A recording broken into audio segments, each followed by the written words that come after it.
이 이야기는 1972년 호주 캐리 월튼이란 남자가 장례식에 참석하기 위해 고향인 뉴 사우스 웨일스로 내려가면서 시작돼요. 장례식이 끝나고 캐리는 오랜만에 만난 고향 친구들과 술을 마셨죠. 그런데 한 친구가 이런 얘기를 하는 거예요. 너네 그 집 기억나? 거기 아직도 그대로 있대. 그 집이라는 건 동네에서 유명한 폐가를 말하는 거였어요. 오랜만에 찾은 고향이라서 추억에 잠긴 걸까요? 친구들과 헤어진 캐리는 그 폐가를 찾아갔어요. 슬기운 덕분에 없던 용기가 나기도 했나 봐요. 형들은 갈 수 있을 것 같아요? 폐가를? 형은요? 집에 갈래. 쟤는 못 가. 기절해. 그쵸? 동네에서 한참 떨어진 곳인데다가 불빛도 없어서 그 집은 엄청 으스스했어요. 에이, 그냥 돌아가야겠다. 캐리가 그렇게 마음을 먹은 그때 누가 확 이렇게 발목을 잡는 거예요. 발목을 캐리는 으악 비명을 지르면서 쓰러졌어요. 그리고 넘어지자마자 한 번 더 비명을 지르게 돼요. 코 앞에서 누가 자기를 이렇게 빤히 쳐다보고 있었거든요. 얼마 뒤 캐리는 머리가 마구 헝클어지고 팔다리가 여기저기 긁힌 채로 집에 돌아왔어요. 한 손에 길쭉한 뭔가를 들고서 말해요. 그건 심술궂은 표정의 기묘한 남자 인형이었어요. 툭 튀어나온 매부리 코, 하나로 묶은 긴 머리. 캐리는 얼빠진 얼굴로 가족들에게 말했어요. 폐가에서 넘어졌을 때 이 인형과 눈을 마주쳤는데 왠지 모르게 가져오고 싶었다 라고 말해요. 이 인형 어떻게 생겼는지 궁금하죠? 오 마이 갓. 잠깐. 오 마이 와, 갓. 이걸 왜 같이 와? 오 마이 이거 그거잖아. 갓. 그거랑 비슷하네. 소우. 식소다 식소. 가까이서 한번 오 볼래요? 마이 갓. 와, 갓. 갓 지저스 크라이스트. 그러니까 이게 처음에 친구들 술 먹다가 그 폐가에 갔는데 폐가로 가서 누군가 눈을 마주쳤다 했잖아요. 그게 이게- 이 인형인 거예요. 마주친 인형. 오케이. 와, 와 상상 이상인데. 자, 이야기의 시작은 아니야? 지금부터입니다.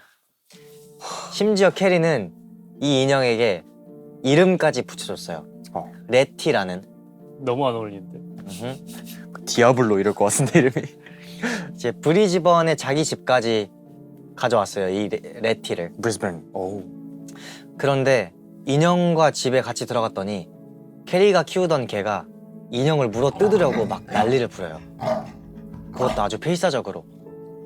평소에는 마냥 순진한 강아지였는데 이상한 일은 계속해서 벌어지기 시작해요. 분명 혼자 있었는데도 자꾸만 어디선가 여기야, 여기라니까? 누가 속삭이는 그런 목소리가 들려왔죠. 처음엔 환청인 줄 알았는데 캐리의 집에 놀러온 친구들도 매번 똑같은 얘기를 했어요. 혼자 남겨질 때마다 자꾸 누가 말을 건다고. 근데 그 목소리를 들으면 자기도 모르게 몸을 확 숙이고 아래를 보게 된다고요. 그 목소리가 항상 밑에서 들려왔기 때문이죠. 마치 키가 작은 무언가처럼. 그래도 가장 견디기 힘든 건 역시 그 소리였어요. 매일 밤마다 자려고 침대에 누우면은 차박 하고 작은 발소리가 들려왔거든요. 그 소리는 매일 밤마다 선명하게 캐리를 괴롭혔어요. 그러던 어느 날 또 반복되는 차박거리는 소리에 더 이상 참지 못한 캐리는 인형이 있는 방을 향해 달려갔어요. 실은 그 소리가 항상 그 방에서 들려오는 것 같았거든요. 제발 그만 좀 해! 하면서 캐리는 방문을 벌컥 열고 소리쳤어요. 하지만 인형은 그 자리에 그저 가만히 놓여있을 뿐이었죠. 순간 캐리는 화를 낸 자신이 굉장히 바보 같아졌어요. 인형이 움직일 리가 없는데 그렇게 허탈한 마음으로 뒤를 돈 순간 캐리는 숨이 멎는 것 같았어요. 바닥에 어지럽게 찍혀있는 물에 젖은 작은 발자국들이 있었거든요. 캐리는 결국 다음날 아침이 되자마자 인형을 쓰레기 봉투에 담아서 내다 버렸어요. 너무 속이 시원해서 왜 지금까지 그 인형을 갖고 있었나 싶을 정도였죠. 그날 밤 캐리는 편안한 마음으로 TV를 보며 쉬고 있었어요. 그런데 차박 차박 차박 그 소리가 또 들리는 거예요. 물에 젖은 발자국 소리가. 캐리는 혹시나 하는 마음에 살금살금 인형이 있던 방으로 다가가는데 조심스럽게 문을 연 순간 분명 버렸던 그 인형이 다시 집에 돌아와 있던 거예요. 쓰레기 봉투에 담아서 이렇게 버렸던 인형이 다시 돌아와 있으면 어떨 것 같아요? 그걸 적이 없어서 모르겠다. 그러니까 당장 태워버려야지. 그쵸. 그제야 이건 보통 일이 아니다 싶어졌어요. 골동품 전문가는 인형을 살펴보더니 이건 1800년대 동유럽 집시들이 만든 것 같다라고 했어요. 그런데 계속 고개를 갸웃거리던 전문가가 아무리 봐도 이 인형 머리카락 사람 머리카락으로 만든 것 같은데요? 인형의 긴 머리가 진짜 사람 머리카락이라는 거였죠. 대체 누가 사람의 머리카락으로 인형을 만든 걸까요? 캐리와 인형의 사연은 점점 더 많은 사람들의 관심을 끌었고 1981년에는 다큐멘터리까지 만들어지게 됩니다.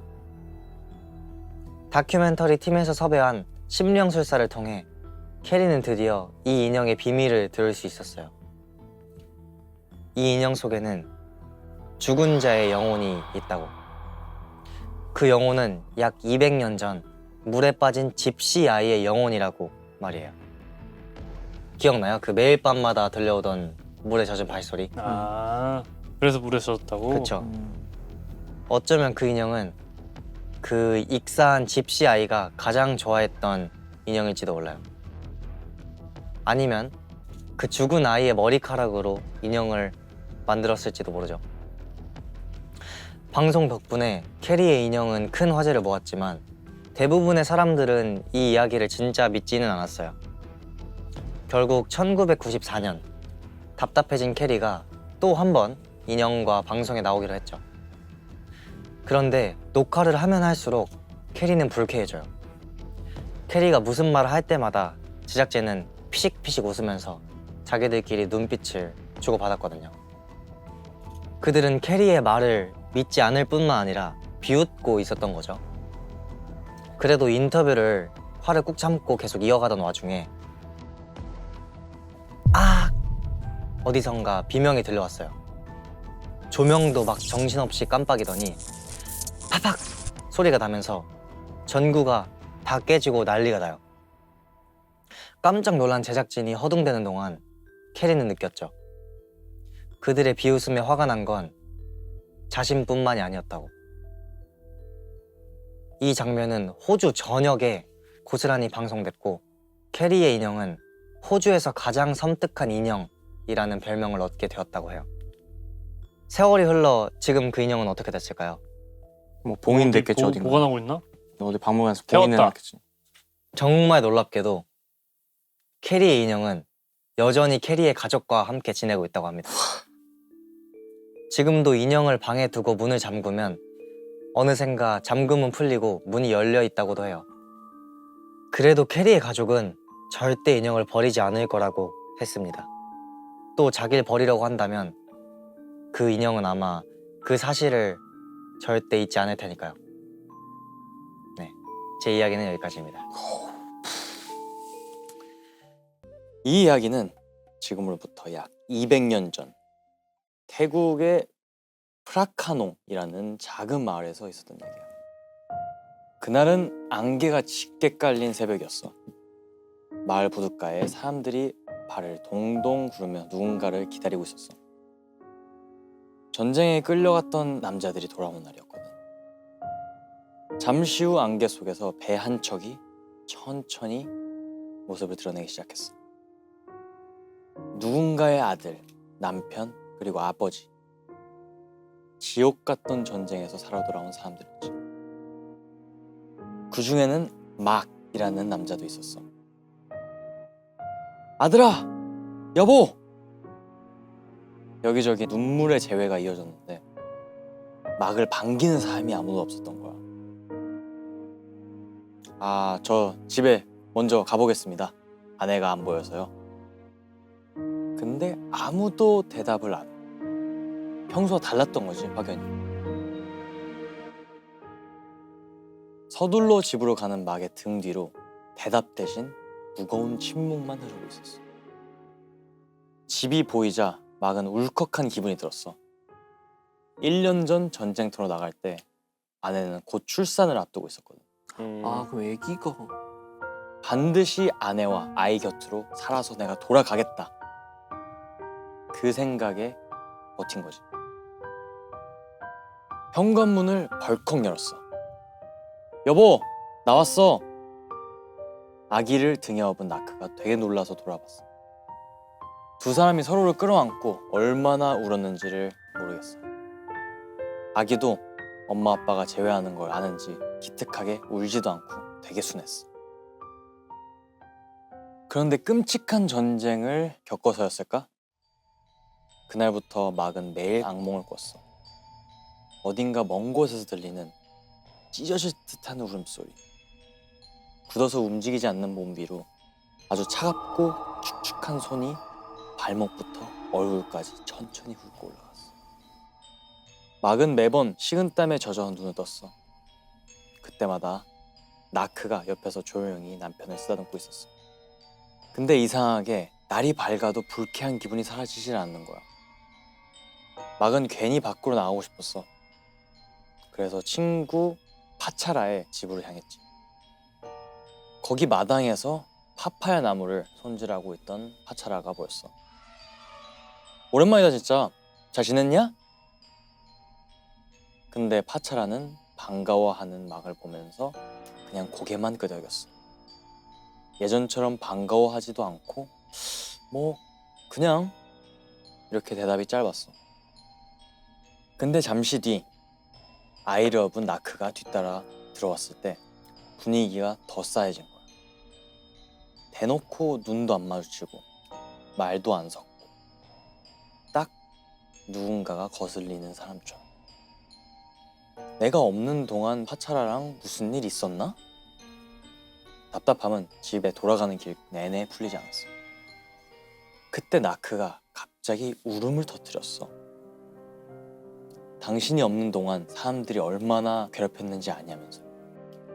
외면당하고 혼자 남겨지고 그 시간이 지옥 같았다 라면서 말이야. 혼자 남게 한 미안함에 막은 어쩔 줄 몰라 했어. 우는 아내를 달래줄 뿐이었지. 그날 밤 아내를 평소보다 세게 끌어안고 잠에 들었어. 그리고 그날 밤 막은 또 꿈을 꿨어. 항상 멀리서 들려오던 울음소리가 굉장히 가까이 바로 집 안에서 들렸던 거야. 몸이 굳은 채로 겨우 고개를 돌렸어. 방 한가운데 머리를 바닥까지 늘어뜨린 여자가 무릎을 꿇고 앉아 흐느끼고 있었던 거야. 그 앞엔 피에 젖은 천으로 쌓인 무언가가 놓여져 있었어. 저게 뭐지? 하고 막이 자세히 보려는 순간 여자가 고개를 휙. 끝도 없이 깊게 패인 눈, 새까만 얼굴. 그런데 분명히 나크였던 거야. 막은 비명을 지르며 눈을 떴어. 아, 꿈이구나. 다행이다. 하면서 안도를 했지. 늘 그랬던 것처럼 악몽을 꾼 막의 뺨을 나크의 손이 어루만져주고 있었어. 그런데 고개를 돌려보니 침대엔 아무도 없었던 거야. 손은 분명 막의 얼굴을 만지고 있는데 아내의 몸은 저 멀리 떨어진 문 앞에 서 있었어. 눈앞에서 기이하게 늘어난 팔이 침대까지 이어져 있었어.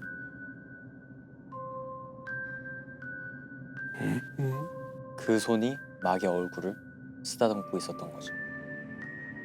막은 왜 마을 사람들이 그런 눈으로 봤는지, 파차라가 말을 왜 안 섞었는지, 아기는 왜 울지 않았는지 그제야 전부 이해되기 시작했어. 막은 미친 듯이 집 밖으로 뛰쳐나왔어. 뒤에선 아내의 긴 발이 수풀을 헤쳐나가면서 엄청난 속도로 따라오고 있었어. 한 손에는 젖은 천으로 싼 아이를 들고서. 깜짝이야. 아이의 힘없이 떨어진 고개가 툭툭 인형처럼 흔들렸어. 그때 누군가가 막을 붙잡아 끌어당겼어. 바로 마을 사원의 승려였지. 여긴 괜찮아. 귀신은 못 들어와. 그곳에서 막은 그동안 모든 이야기를 듣게 돼. 1년 전 막이 전쟁터로 나간 뒤 산파를 부를 돈조차 없었던 나크를 마을 사람들이 아무도 도와주지 않았어. 마지막 희망이었던 파차라조차도 외면당하고 혼자 남겨지고 그 시간이 지옥 같았던 나크의 말 그대로였지. 그리고 비가 엄청나게 쏟아지던 날 부둣가 근처에서 아기를 낳다 죽은 그녀와 수만 번 쉬지 못한 아이의 시신이 발견되었다고 해. 아마 죽는 순간에도 남편만을 그리워했겠지. 죽어서도 집을 떠나지 못했던 나크를 생각하면서 막은 아이처럼 펑펑 울었어. 하지만 생과 사는 분명히 구분해야겠어. 그날 승려가 불경을 외우며 나크를 항아리에 봉인했던 순간 남편을 찾는 나크의 괴성과 울음소리가 하늘을 가득 메웠다고 해. 몇 년 후 태국의 왓 마하붓 사원에 나크를 기리기 위한 사당이 세워졌어. 지금도 남편을 기다리고 있을지 모르는 슬픈 영혼을 위로하기 위해서. 깊은 밤 어느 공동묘지. 어디선가 음산한 노랫소리가 들려요. 그 소리를 따라가면 무덤 앞에 어떤 남자가 앉아있어요. 남자는 매일 밤 이곳에서 똑같은 노래를 부르곤 했어요. 이 남자의 이름은 카를 탄칠러예요. 근데 이 남자는 왜 매일 밤 묘지에서 노래를 부르는 걸까요? 그건 2년 전 일 때문이었어요. 그날도 탄칠러는 평소처럼 병원에서 일을 하고 있었어요. 그러다가 한 여자를 본 거예요. 검은 머리카락에 창백한 피부, 모든 남자들이 돌아볼 만큼 아름다운 여자, 엘레나였어요. 사실 탄칠러는 어릴 때부터 계속 똑같은 꿈을 꿨었거든요. 검은색 베일을 쓰고 새빨간 입술만 보이는 귀부인이 나타나서 탄칠러한테 운명의 여인을 보여주는 꿈이었어요. 근데 그 여인의 얼굴이 엘레나의 얼굴과 똑같았던 거예요. 이렇게 꿈속에 매일 나온 사람을 마주치면 다들 기분이 어떨 것 같아요? 근데 이게 사실 말이 안 되는 게 꿈은 내가 본 거를 기반으로 만들어지기 때문에 그러니까 만약에 만약이라는 건 없어. 우리 T들은 좀 우리가 몰입을 해볼게. 만약에 거짓이다. 그러니까 아우 왜 이럴까 진짜. 아니, 나는 그냥 내가 느낀 대로. 탄칠러는 엘레나를 붙잡고 이렇게 말했어요. 운명의 여인을 찾았다고. 이 고백을 듣고 엘레나는 이렇게 대답했어요. 당신 유부남 아니에요? 맞아요. 탄칠러는 결혼한 남자였어요. 심지어 자식도 둘이나 있는. 아, 그 운명을 버리고 결혼해버렸네 벌써. 하지만 사랑에 빠진 탄칠러는 엘레나를 처음 만난 그날 바로 가족을 응? 버리고 집을 뛰쳐나왔어. 어? 불륜? 그리고 엘레나의 집 근처로 이사까지 했대요. 이건 엘레나도 아니지. 처음엔 이 미친 사람은 뭐지? 하고 탄칠러를 피했다고 해요. 그럴수록 탄칠러는 더 엘레나한테 매달렸어요. 근데 더 큰 문제는 따로 있었어요. 엘레나가 사실 무서운 병을 앓고 있던 거예요. 그 당시만 해도 죽음을 피할 수 없었던 최악의 불치병, 결핵이었어요. 탄칠러는 온갖 결핵 치료법을 찾아다니면서 헌신적으로 엘레나를 돌봤어요. 하지만 엘레나는 결국 세상을 떠나고 말아요. 근데 사실 엘레나는 죽을 때까지 탄칠러를 연인으로 받아들인 적이 없었대요. 근데도 탄칠러는 장례식 내내 엘레나의 남편처럼 행동했어요. 장례식 비용도 자기가 다 내고 죽은 엘레나의 얼굴을 석고로 본떠서 마스크까지 만들었어요. 그리고 매일 밤 이곳으로 갔어요. 엘레나의 묘지로. 거기서 엘레나가 좋아하던 노래를 불러줬던 거죠. 하지만 역시 영원한 사랑은 없는 건지 언제부턴가 탄칠러는 더 이상 묘지에 나타나지 않았어요. 그렇게 7년쯤 지난 어느 날 마을에 이상한 소문이 돌기 시작해요. 그 얘기 들었어? 엘레나가 살아났대. 소문의 시작은 아이들이었어요. 어느 날 우연히 탄칠러의 집 창문이 열려있는 걸 본 거죠. 호기심이 생긴 아이들은 몰래 집안을 슬쩍 훔쳐봤어요. 그랬더니 거실 한복판에서 탄칠러가 어떤 여자랑 춤을 추고 있는 거예요. 그러다가 으악! 여자 얼굴을 본 아이들은 도망칠 수밖에 없었어요. 그 여자는 죽은 엘레나였거든요. 그 뒤로 엘레나가 부활했다. 탄칠러가 엘레나의 인형과 결혼했다. 심지어 어떤 여자를 납치해서 엘레나처럼 만들었다. 이런 이상한 소문이 퍼지기 시작했어요. 그럴수록 괴로운 사람이 있었죠. 바로 엘레나의 친언니였어요. 언니는 이런 소문이 왜 났는지 직접 확인해야겠다고 생각했어요. 그래서 곧장 탄칠러의 집으로 가서 쿵쿵쿵 문을 두드렸는데 문이 저절로 열리는 거예요. 이상하다 하면서 일단 안으로 들어갔죠. 근데 집안에 향수 냄새가 어찌나 독한지 코가 너무 아플 정도였어요. 불도 꺼놔서 앞도 잘 안 보이고 그때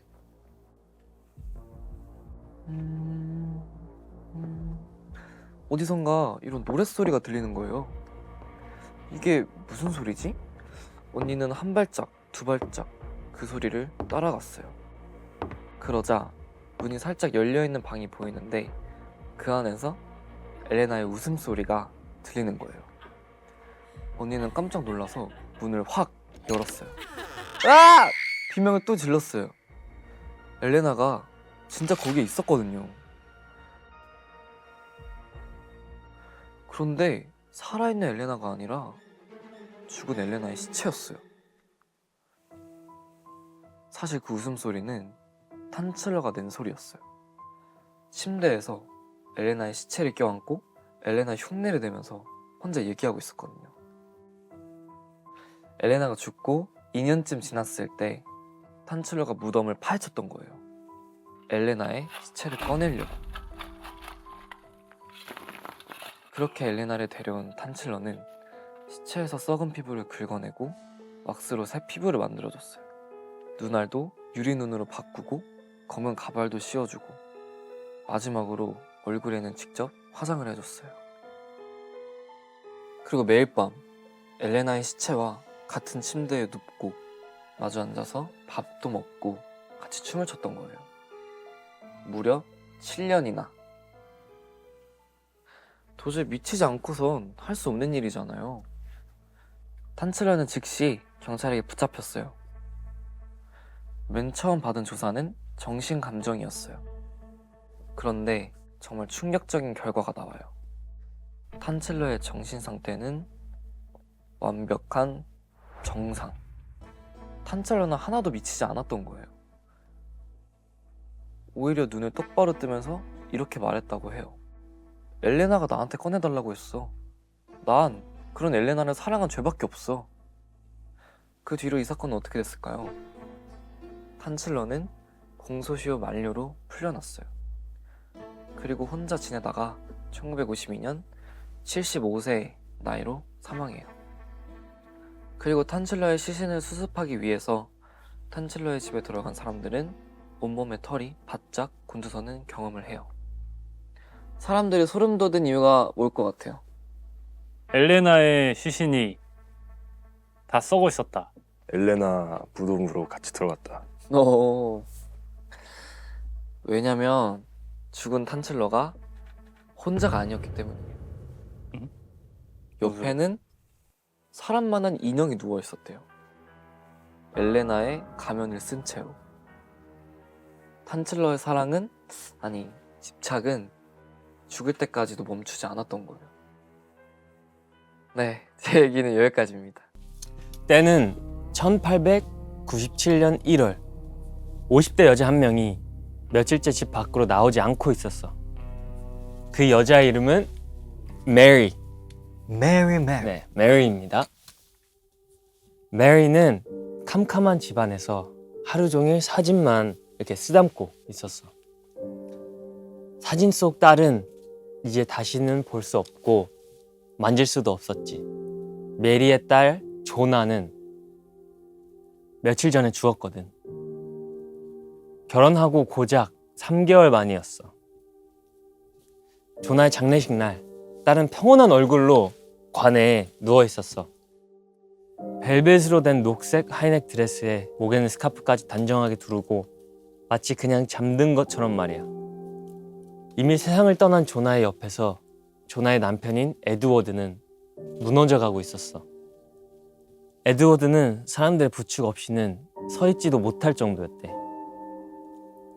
더 충격적인 것은 조나는 임신 중이었어. 사인은 임산부들에게 치명적인 임신 중독증이었대. 에드워드가 조나를 발견했을 땐 이미 조나도 아이도 모두 잘못된 후였다고 했어. 관을 닫기 직전에 에드워드는 조심스럽게 조나의 머리 양옆에다가 베개를 이렇게 받쳐줬어. 흔들리면 불편할까 봐요. 이러면서. 에드워드는 끝까지 자상한 남편이었어. 그날 이후 메리는 매일 딸의 사진을 보고 또 봤어. 꿈에서라도 한 번만 딸을 보게 해달라고 바라고 또 바라면서. 그렇게 하루, 이틀, 3일, 한 달까지 지났어. 메리는 그날 밤에도 딸의 사진을 보고 있었어. 근데 그때 방 한쪽에서 희끗한 빛이 생기더니 사람 모양으로 변했대. 그리고 거기에 조나가 서 있었어. 관에 누워 있었던 그 모습 그대로 녹색 하이넥 드레스를 입고 목에는 스카프까지 두르고 말이야. 근데 계속 스카프를 잡아당기려고 하는 거야. 조나의 손이 계속해서 스카프를 몇 번이고 통과를 했어. 그래도 조나는 손짓을 멈추지 않았어. 메리가 울면서 조나에게 물었어. 조나, 엄마한테 할 말이 있는 거야? 그리고 3일이 지난 아침, 메리는 오랜만에 집 밖으로 나왔어. 딸이 세상을 떠난 이후 첫 번째 외출이었어. 메리가 향한 곳은 검사 존 프레스터의 사무실이었지.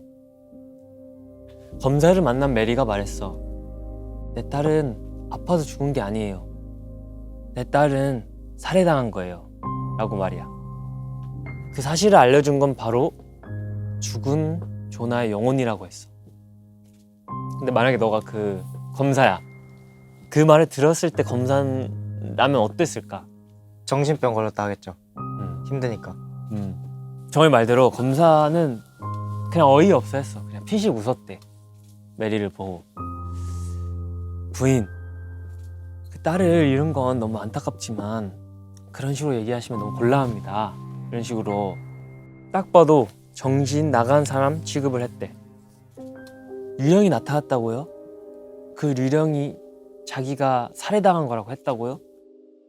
이제 주변에 있는 직원들도 이상한 눈으로 메리를 계속 힐끔거렸지. 근데 그때 다른 사건 때문에 검사의 사무실을 방문했던 어떤 남자가 조용히 입을 열었어. 잠깐만요. 그 사람은 조나의 시신을 처음으로 확인했던 의사였어. 사실 목에 멍자국이 있긴 했습니다. 남편이 원래 있던 자국이라고 해서 더 의심하진 않았어요. 이렇게 말했대. 근데 굳이 목까지 올라오는 드레스를 입히더라고요. 목에 스카프도 두르고 라고 말했어. 그땐 그냥 넘겼는데 지금 생각해보니까 좀 이상한 거야. 그 말을 들은 검사가 한참 가만히 생각하더니 결심한 듯 말했어. 조나의 시신을 다시 꺼내봅시다. 1897년 2월 22일 조나가 죽은 지 한 달 만에 조나의 무덤을 파내고 관을 다시 열었어. 부검을 마친 의사가 고개를 저었어. 임신 중독증이 아닙니다. 애초에 임신을 하지도 않았어요. 이건 목이 졸려 죽은 겁니다. 순간 방은 조용해졌지. 조나는 정말 살해당한 거였어. 검사가 천천히 메리를 보고 그 영혼이 뭐라고 했죠? 라고 물었어. 메리가 3일 밤 동안 겪은 일들을 이제 이야기하기 시작했지. 첫날에는 아무 말 안 했어요. 그냥 계속 스카프만 잡아당기더라고요. 두 번째 밤엔 숨이 안 쉬어진다고 고통스러워했어요. 세 번째 밤엔 그날 있었던 이야기를 했어요. 그날 조나의 영혼은 자기 머리를 뒤로 뚝 하고 돌려 꺾으면서 자기가 어떻게 죽었는지를 보여줬다고 했어. 이 말을 들은 의사는 몸이 딱딱하게 굳어버렸어. 메리의 이야기가 부검 결과랑 정확히 똑같았거든. 목이 뒤틀려서 부러진 상태. 메리가 말한 그 자세 그대로였어. 그리고 나서 범인을 지목했대. 바로 그녀의 남편인 에드워드. 그래서 에드워드가 조나의 목에 베개를 받쳐줬던 거 기억나? 받쳐주면서 뭐라고 했어? 혹시나 흔들릴까 봐요. 관을 옮기다가 목이 부러진 게 흔들리면 떨어질까? 자기가 한 짓을 들킬까 봐 끝까지 치밀했던 거야. 에드워드는 바로 체포가 됐고 살인죄로 종신형을 받았어. 그리고 수사 과정에서 밝혀진 건 사실 에드워드는 이번이 세 번째 결혼이었다고 해. 첫 번째 아내는 에드워드의 폭력으로 이혼을 했고 두 번째 아내도 결혼한 지 1년도 안 돼서 의문스럽게 죽었다고 했어. 그리고 수사 중 감옥에 있는 상황에서도 에드워드는 이렇게 말했다는 거야. 내 목표는 7명의 아내를 갖는 거다. 조나의 영혼이 이야기한 게 법정 증거가 되진 않았어. 하지만 덕분에 숨겨진 단서를 찾았고 사건은 해결됐지. 지금도 그 마을엔 유령이 살인을 밝혀낸 사건이라는 표지판이 남아있다고 해. 굉장히 유명한 사건으로 그 마을에 남겨져 있다고 해. 여기까지. 다들 이탈리아 베니스 알죠? 베네치아. 베니스. 베네치아. 물 위에 도시가 떠 있는 것 같고 곤돌라 다니고 막 야경도 예뻐서 낭만의 도시라고 불리잖아요. 근데 거기서 남쪽으로 한 5km 정도 내려가면 지도에도 표시되지 않을 만큼 엄청 작은 섬이 하나 있어요. 포베글리아. 이번에 제가 들려드릴 이야기는 그 섬에 관한 거예요. 이탈리아. 14세기였어요. 이 섬에선 하루도 빠짐없이 검은 연기가 올라왔대요. 그 연기는 낮에도 밤에도 안 꺼지고 섬 전체를 뒤덮었어요. 멀리서 보면 안개가 낀 것처럼 뿌옇고 가까이 가면 생전 처음 맡아보는 냄새가 진동을 했다고 해요. 얼마나 익숙한 일인지 어부들이 그 근처를 지날 때마다 이렇게 말했대요. 또 태우네. 오늘은 몇 명이야 저거. 그 섬에서 타고 있던 건 전부 사람 시체였습니다. 그것도 하루 수백 구씩. 흑사병 들어보셨나요 여러분? 흑사병? 들어봤죠. 유럽 인구 3분의 1을 죽였던 전염병이죠. 사람들은 몸이 붓고 피고름이 터지고 손발이 검게 썩으면서 죽어갔어요. 상황이 걷잡을 수 없게 되니까 베니스 정부도 겁이 났나 봐요. 저 사람들을 도시 안에 두면 우리도 끝이다. 그래서 병에 걸린 사람들을 섬으로 보내버리는 결정을 했대요. 격리라기보단 사실상 버리는 거죠. 네, 살아있는 사람도 실려오고 죽은 사람도 실려오고 나중 가서는 생사 구분도 안 했어요. 그냥 한 번에 같이 태워버립니다. 어차피 곧 죽을 거니까. 그렇게 사라진 사람이 무려 16만 명이 됐다고 해요. 문제는 이제 사람을 태우면 재가 남잖아요, 꺼멓게. 그 재가 바람을 타고 날려서 흙에 섞이고 먼지가 된 거예요. 섬에 남아서 죽어가던 사람들은 누군가의 몸이 타고 남은 가루를 매일 숨쉬듯 마셨어요. 그래서 이런 말도 있었다고 해요. 포베글리아 흙 절반은 사람이 탄 재라고. 시간이 흘러서 1922년이 됐고 사람들은 고립된 이 섬에 격리시설을 하나 세웠어요.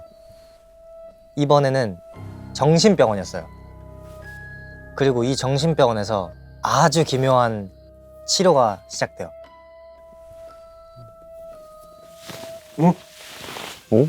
벌써? 치료를 해? 오, 뭐야? 여기서부터? 자, 치료 맞아? 사람 죽이는 거 아니야? 이런 도구로 치료를 했는데 어떤 치료를 했을 것 같아요? 치석 제거 이런 거. 어떤 치료였냐면 이거는 전두엽 절제술이라는 거였어요. 되게 잔인하죠? 이제 그 시절에는 사람한테 정신질환이 생기는 이유를 충동을 조절하는 이 전두엽이 고장났기 때문이라고 여겼대요. 그래서 그 병을 고친다고 전두엽을 아예 긁어내는 그런 수술을 만들어낸 거예요. 그런 수술법을. 이 병원의 원장인 마르코도 환자의 눈꺼풀을 통해 송곳을 집어넣고 그걸로 전두엽을 찌르고 그대로 속을 막 헤집어서 망가뜨리고는 그걸 치료라고 불렀대요. 당연히 대부분의 환자는 수술 후에 죽었고 겨우 살아남더라도 뇌 손상 때문에 식물인간이 됐대요. 그런데 황당하게도 원장은 그걸 보면서 얌전해졌다, 치료가 성공했다 라고 생각을 한 거예요. 지금 기준으로 보면 이거는 치료가 아니라 사실상 고문이죠. 되게 기괴한. 환자들은 두려움에 떨면서 최대한 멀쩡한 척을 했어요. 그치만 이 정신병원에 들어온 대부분의 사람들은 오히려 격리되기 전보다 병세가 나빠졌어요. 그리고 환자들은 점점 이상한 말을 하기 시작했어요. 복도에 검게 썩어가는 사람이 따라온다. 아무것도 없는 화장실에서 타는 냄새가 난다. 근데 이 검은 묘사들 뭔가 익숙하죠? 아까 말했던. 이제 환자들이 본 모습은 몇백 년 전 이 섬에서 태워졌던 흑사병 시신들과 똑같았어요. 마치 그 재가 아직도 공기 중에 떠다니면서 사람들의 숨을 타고 떠도는 것처럼. 하지만 원장은 그건 전형적인 환각이라고 코웃음을 칩니다. 그래서 그런 얘기를 하는 환자들부터 골라서 수술하고 또 수술했죠. 그러던 어느 날 결국 그 수술을 직접 하던 원장도 똑같은 걸 보게 돼요. 수술대 아래에서 여기저기 새까맣게 문드러진 무언가가 원장의 발목을. 진짜 여기 또 이거 저번에 네. 여기 밑에 여보세요? 너 숨어 있을 뻔했어. 뻔했어는 뭐야? 숨 없었어. 그때 원장은 직감했죠. 아, 내가 수술을 받을 차례구나. 제정신 아니신데? 며칠 뒤에 정신병원의 종탑에서 한 사람이 몸을 던집니다. 원장이었던 거죠. 수십 수백 명의 뇌를 휘저을 땐 눈 하나 깜빡 안 하던 사람이 막상 자기 차례가 되니까 그 공포를 못 버틴 거죠. 원장이 뛰어내려서 즉사한 그 자리에는 그가 손수 뇌를 망가뜨렸던 사람들과 치료가 됐다면서 버려진 사람들이 겹겹이 묻혀 있었다고 합니다. 그 후로 병원은 폐쇄됐고 섬은 그대로 버려졌어요. 아무래도 관광지와 가깝다 보니까 개발하려는 시도가 여러 번 있었대요. 근데 섬에 들어갔다 나온 사람들이 몸에 긁힌 자국이 생긴다, 검은 형체가 따라온다 이런 얘기를 하면서 번번이 공사가 중단되었다고 해요. 그리고 2025년, 작년이죠. 2025년이 돼서야 드디어 섬의 일부가 시민공원으로 공개될 수 있었다고 합니다. 네, 제 이야기는 끝입니다. 1976년 어느 날 미국 캘리포니아 롱비치의 더 파이크 놀이공원에서 이제 드라마 촬영이 한창 진행되고 있었어. 당시 엄청 인기를 끌던 작품이었지.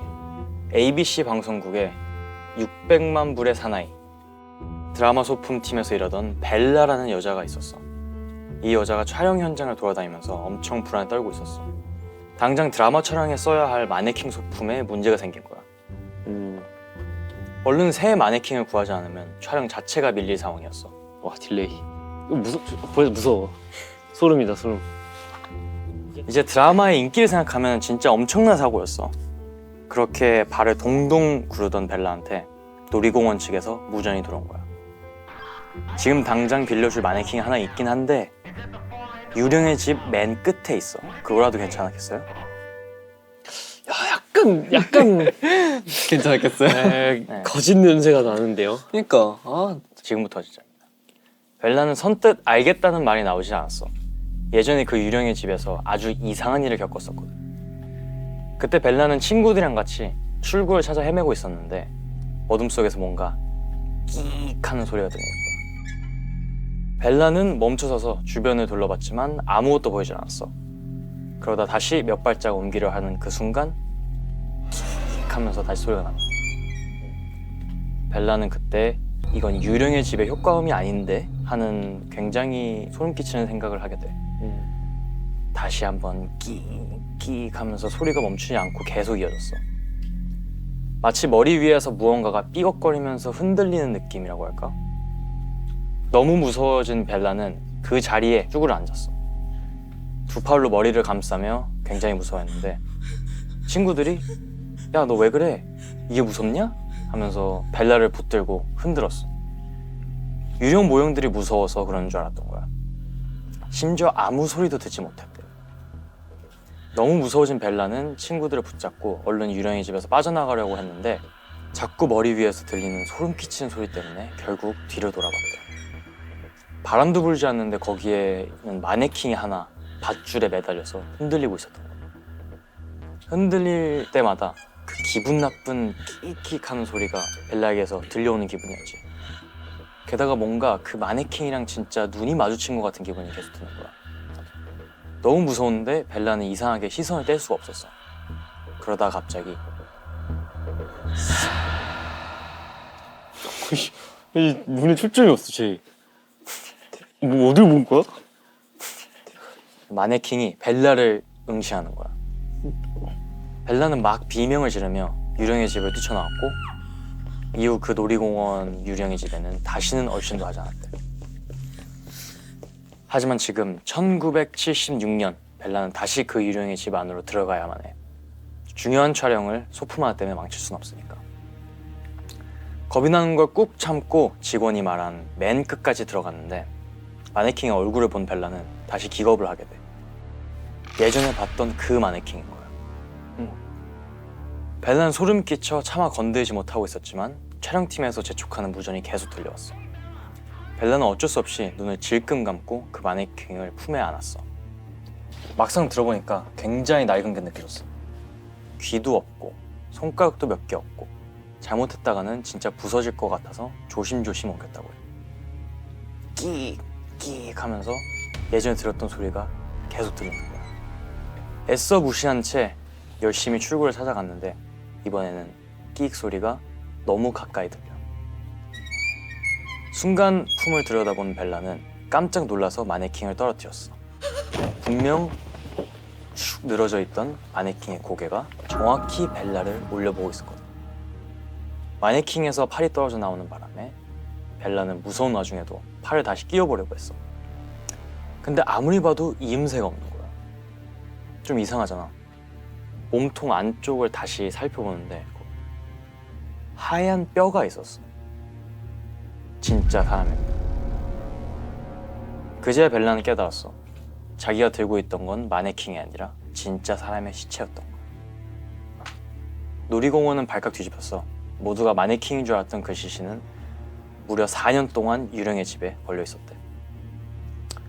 그동안 그곳에 왔던 사람들은 누군지 언제 죽었는지도 모르는 시신을 마네킹인 줄 알고 구경했던 거지. 만약 너희가 놀러 갔던 유령의 집의 마네킹이 사실 시신이었던 걸 알게 되면 어떨 것 같아? 거기 죽었나? 누가 거기다 이렇게 해놓은 거 아니에요? 죽인 다음에. 어떻게 됐어? 시신은 당국의 부검을 받게 됐는데 그 입안에서 꼬깃꼬깃한 영수증들과 동전들이 계속 나왔대. 영수증에 적힌 정보들을 추적해서 마네킹의 신원도 밝혀졌어. 그의 이름은 엘모였어. 엘모는 은행 강도였대. 경찰과 추적 끝에 총에 맞아서 죽게 됐는데 당시에는 장의사가 오 깜짝이야. 깜짝이야. 뭐요? 혹시 엘모예요? 뭐야? 엘모 왔다. 왜 그러세요? 왔다, 엘모. 왜 그러세요? 아 근데 여기 밑에 누구 있지? 진짜 하지 마세요. 진짜 막 깜짝 놀래키거나 아, 진짜 이런 건 근데 하지 마세요. 이거 약간 진짜. 하기 좋은 지금 그거였어. 근데 갑자기 분위기 좀 뭔가 무서워진 것 같지 않아요? 내가 말자 찐이라고. 거울도 이거 많고. 보인다니까요? 엘모 보인다니까? 일단 지금 이때 엘모에게 일단 기도를 하고 일단 당시에는 장의사가 유가족이 올 때까지 방부 처리한 시신을 잘 보관했다가 넘겨줘야 하는 법이 있었거든, 미국에. 근데 아무도 엘모의 시신을 찾으러 오지 않았어. 그때 장의사에게 한 아이디어가 떠오른 거지. 바로 이 시신을 전시하고 돈을 받자. 총 맞은 은행 강도 보고 가세요. 5센트. 지금으로서는 상상도 못할 일이잖아. 근데 당시 미국에서는 시신 전시가 그렇게 이상한 일이 아니었어. 서커스, 박물관, 심지어 박람회에서도 살아생전 이름으로 시신들이 전시되곤 했어. 그렇게 엘모의 시신으로 장의사가 돈을 받던 어느 날 남자 둘이 장의사를 찾아와. 그러더니 시신을 붙잡고 막 울부짖는 거야. 그들은 바로 엘모의 형들이었어. 어떻게 내 동생을 이렇게 조롱거리로 만들어서 돈을 벌고 있냐. 난리가 났던 거지. 결국 장의사는 엘모의 시신을 둘에게 넘기게 돼. 근데 사실 두 사람은 엘모의 가족이 아니야. 넓은 미국 땅을 돌아다니면서 사람들에게 신기한 물건을 보여주고 돈을 버는 보부상이었던 거지. 시신 전시로 떼돈을 버는 장의사가 있다는 소문을 듣고 그 아이디어가 탐이 났던 거야. 그렇게 엘모의 시신은 수십 년 동안 여기저기 전시되고 팔려다니면서 구경거리가 됐고 결국에는 이 놀이공원까지 오게 됐던 거지. 시신은 자꾸 까맣게 쪼그라들잖아. 그걸 감추려고 살색 페인트를 계속 덧칠하게 됐는데 나중에는 그게 마네킹처럼 보였던 거야. 결국 엘모는 죽은 지 65년 만에 고향으로 돌아가 묻힐 수가 있었어.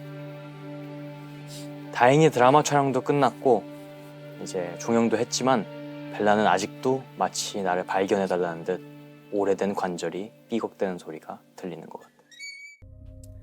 1972년 빌리라는 남자가 영국 노트 요크쇼의 도로를 달리고 있었어. 굉장히 늦은 밤이었는데 슬슬 졸리고 쉬어서 가고 싶은 거야. 가다가 마침 저 멀리 작은 펍 하나가 눈에 띄어서 들어가게 돼. 근데 새벽이라 그런가 주인도 손님도 보이질 않았어. 거긴 그냥 평범하고 허름한 펍이었는데 구석에 나무 의자 하나가 유독 눈에 띄었어. 뭔가 이상하게 그 의자에 앉으면은 되게 편할 것 같다 라는 기분이 들었대. 근데 그 의자 위에 책이나 상자 같은 그런 잡동 사니들이 산처럼 쌓여 있는 거야. 그래서 빌리는 홀린 듯이 그런 짐을 하나씩 치우기 시작해. 그리고 그 의자에 앉아보려고 하는 순간 벌컥 문이 열고 누군가 들어왔어. 펍의 주인. 토니야, 토니. 타운이. 네. 토니는 이제 잠깐 자리를 비운 사이에 그 의자에 앉아 있는 빌리를 보자마자 사색이 돼. 아니, 왜 그 의자에 앉아 있는 거예요? 빌리도 당황했고 얼른 의자에서 일어났지만 토니는 허망한 얼굴로 빌리한테 말했어. 전화를 빌려드릴게요. 가족한테 마지막 인사라도 하세요. 당신은 곧 죽을 겁니다. 갑자기? 빌리는 너무 당황을 했지. 왜냐면 갑자기 죽는다는 게 진짜 어이가 없잖아. 토니는 의자에 대해서 이제 이야기를 들려주기 시작해. 사실 이 펍은 옛날에 토머스 버스비라는 남자가 운영했던 곳이야. 토머스는 성질이 더럽기로 마을에서 엄청 유명했대. 더러우네. 그러니까 어느 정도냐면은 자신이 아끼던 그 애착 의자에 허락도 없이 앉은 장인어른한테 불같이 화를 내다가 끝내 망치로 죽여버릴 정도였어. 그러니까 좀 이상한 것 같긴 해. 충격적이야. 토머스가 문제네. 뭐야? 무서워. 미친 새끼야. 토머스는 결국 살인죄로 사형 선고를 받게 돼. 근데 처형을 앞둔 토머스는 마지막으로 간청을 했대. Before I go, just let me sit in my favorite chair and have a glass of whiskey. 죽기 전 마지막에 내가 제일 좋아하는 의자에 앉아서 위스키 한 잔 하게 해달라.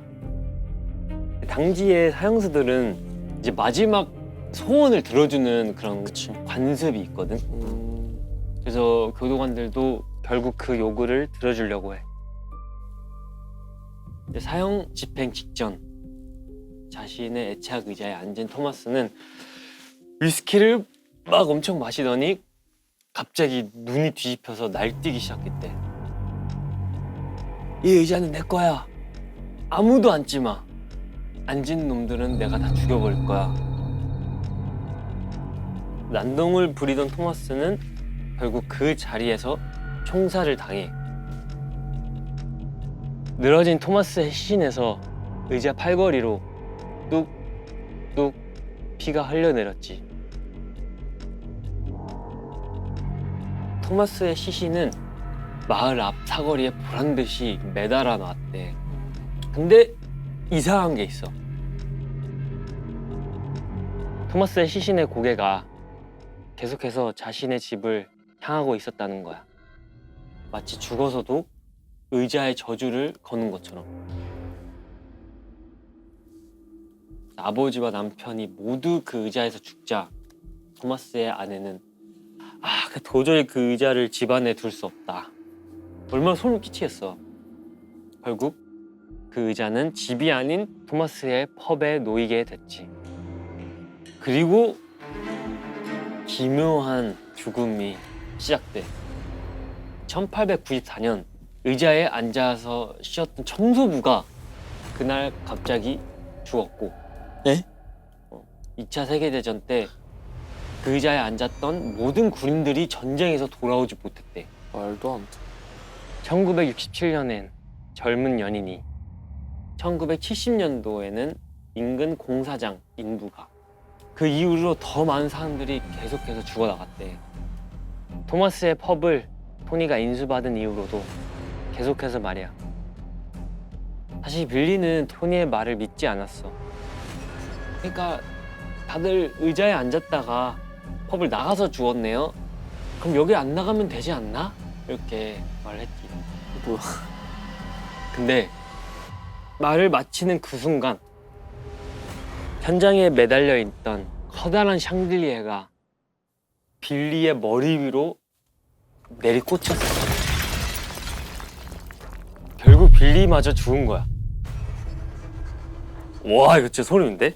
이렇게 그 말을 하자마자 이 펍을 안 나가면 되는 거 아니에요? 말하자마자 그렇게 됐대. 마을 성당에서는 위령 미사가 열려 성당의 신부는 말했어. 이 세상에 저주 같은 건 없습니다. 제가 모두의 앞에서 그 의자에 앉아 증명해 보겠습니다. 그래서 약속한 날이 왔어. 토니의 펍에는 사람들이 가득 모였고 신부는 당당하게 의자에 앉았어. 그리고 외쳤어. 보세요 여러분, 저주 같은 건 없습니다. 신부의 모습에 압도된 사람들이 모두 떠난 뒤 눈치를 보던 토니가 신부에게 다가가서 속삭였어. 신부님, 걱정 안 하셔도 돼요. 혹시 몰라서 제가 의자를 미리 바꿔놨거든요. 근데 토니의 말을 들은 신부의 얼굴이 갑자기 하얗게 질리더니 천천히 자신이 앉아있던 의자를 내려다본 거야. 의자 팔걸이에 검붉은 피얼룩. 그건 토머스가 처형당할 때 생긴 흔적이었어. 신부가 앉아있던 의자는 토머스의 의자였던 거지. 뭐였지? 분명 토니가 의자를 바꿨다고 했는데 그러니까 신부님이 바꾼 걸 알고 아 난 진짜 정정당당하게 해보겠다. 또 미리 바꾸는 거 아니에요? 그러니까 이제 본인이 쫄려가지고 바꿔서 쇼를 하려고 했는데 이제 그거를 이제 배려랍시고 한 번 더 바꾼 거지. 그러네. 어. 그게 맞네. 사실은 신부도 저주가 두려웠대. 마침 성당 마당에서 발견한 의자가 토마스의 의자와 쏙 닮아 보였고 밤사이 몰래 펍의 의자랑 바꿔놓았던 거야. 하지만 그 의자는 토니가 미리 바꿔놓았던 토마스의 의자였던 거지. 겁에 질린 신부는 뛰쳐나갔고 그 순간 마른 하늘에서 날벼락이 떨어졌어. 말도 안 돼. 결국 신부님도 rest in peace. 아 이게 무슨 말도 안 되는 소리야. 그 이후로 토니는 더 이상 그 의자를 두고 볼 수가 없었어. 그러니까 그냥 태워라. 그렇다고 직접 없애버리자니 또 너무 무섭잖아. 그게 어떤 의자인지 알려고. 다행히 티르스크 뮤지엄에서 그 의자를 보관해주겠다고 했어. 대신 그 누구도 실수로도 그 의자에 앉지 못하도록 천장 가까운 높은 벽에 매달기로 했지. 그냥 앉지 못하게. 지금도 그 뮤지엄에 가면 공중에 매달려 있는 낡은 나무 의자를 볼 수 있어. 너네 혹시 사람이 공포만으로도 죽을 수 있다고 생각해? 그건 너무 나약한 사람인데. 솔직히 나도 그건 조금 이해가 안 돼. 자, 아무튼 1637년 조선 인조시대 때 얘기야. 병자호란의 참혹한 전쟁이 끝난 직후로 돌아가 볼 거야. 비가 추적추적 내리던 7월의 어느 밤, 한 남자가 평소처럼 잠자리에 들었어. 그런데 왠지 모르게 등 뒤가 서늘하고 누군가 어둠 속에서 자신을 빤히 쳐다보고 있는 듯한 이상한 기분이 들었어. 남자는 정말 겨우 잠에 들었는데 다음날 아침 그 남자는 싸늘한 시신으로 발견돼. 방에는 누가 침입한 흔적도 없고 시신에는 외상이나 독살의 흔적도 없었지. 범인은 이 남자를 어떻게 죽음에 이르게 한 걸까? 퀴즈. 맞춰요, 맞춰요. 외상이 없었어요. 뭐 독살 뭐 이런 흔적이 아무것도 없었어. 암살. 그러니까. 아, 그러면은 그러게요.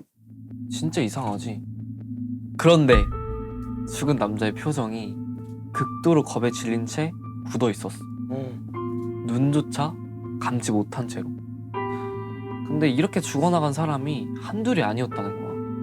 멀쩡히 잠들었던 사람들이 다음날 아침이면 겁에 질린 얼굴로 죽어나가기 일쑤였어.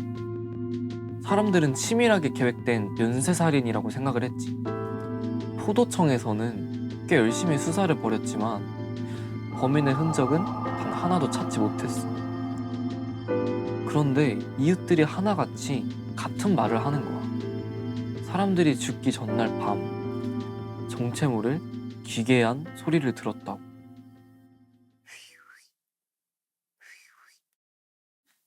뭐 개그 치는 거야.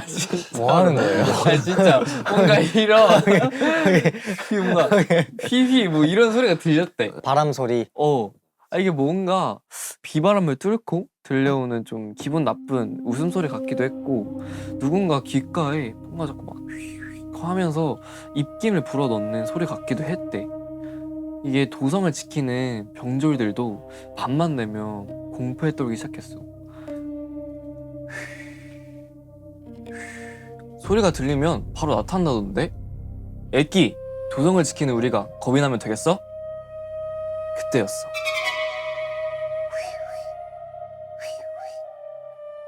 병졸들은 동시에 그 소리를 들었어.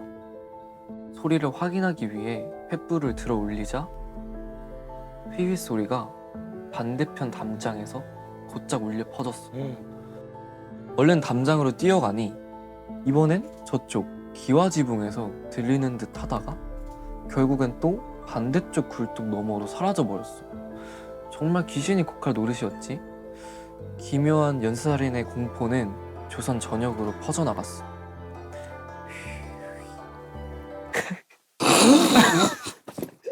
큰일 났다 이거. 좀 똑바로 해봐요. 좀 옆에. 도끼 씨 안 웃을게요. 오케이.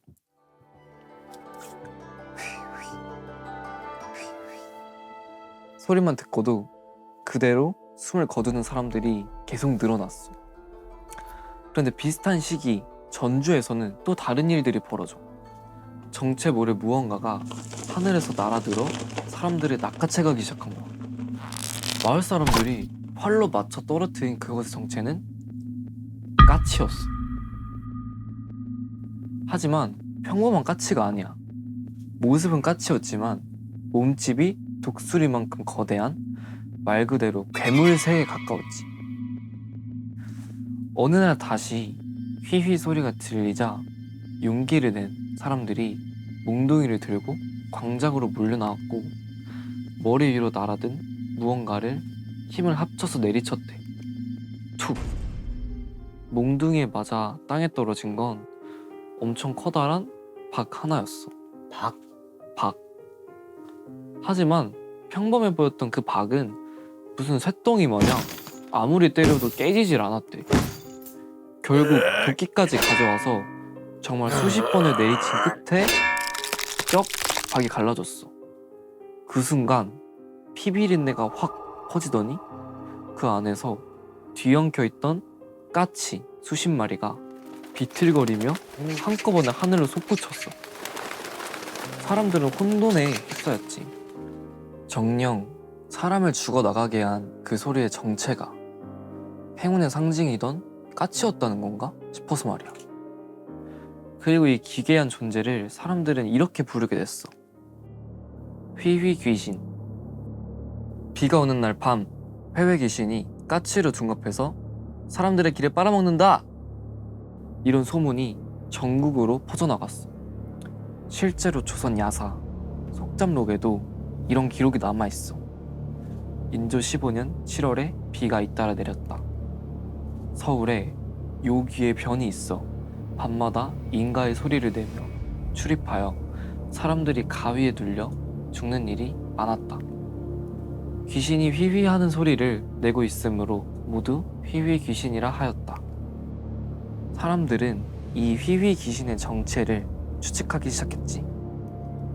어떤 사람은 병자호란 당시 죽었던 원혼이 한을 풀지 못해 나타난 거라 생각했어. 휘휘 소리가 마치 울음소리로도 느껴졌거든.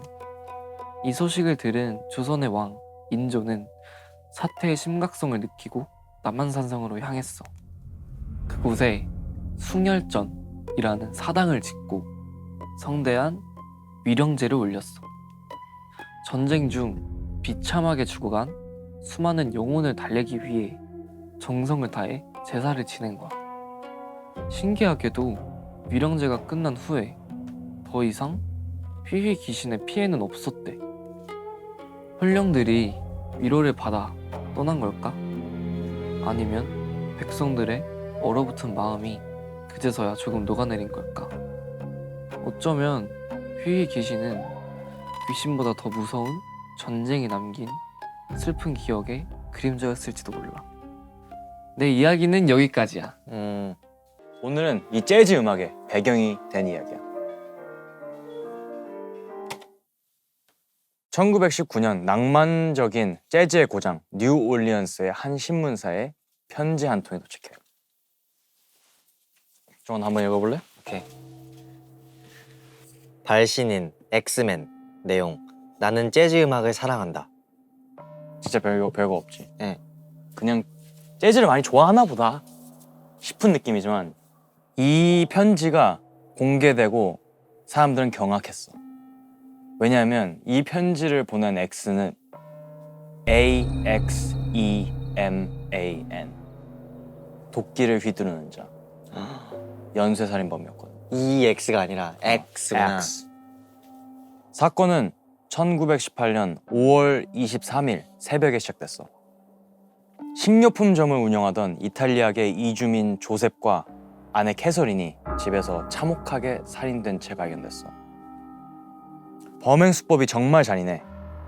누군가 잠든 부부에게 다가가 면도칼로 목을 베고 도끼로 머리를 가격했거든. 면도칼. 경찰이 현장을 샅샅이 살펴봤는데 훔쳐간 물건이 하나도 없었어.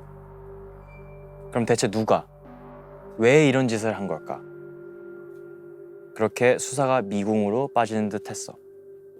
그런데 한 달 뒤인 6월 27일 또 사건이 터져.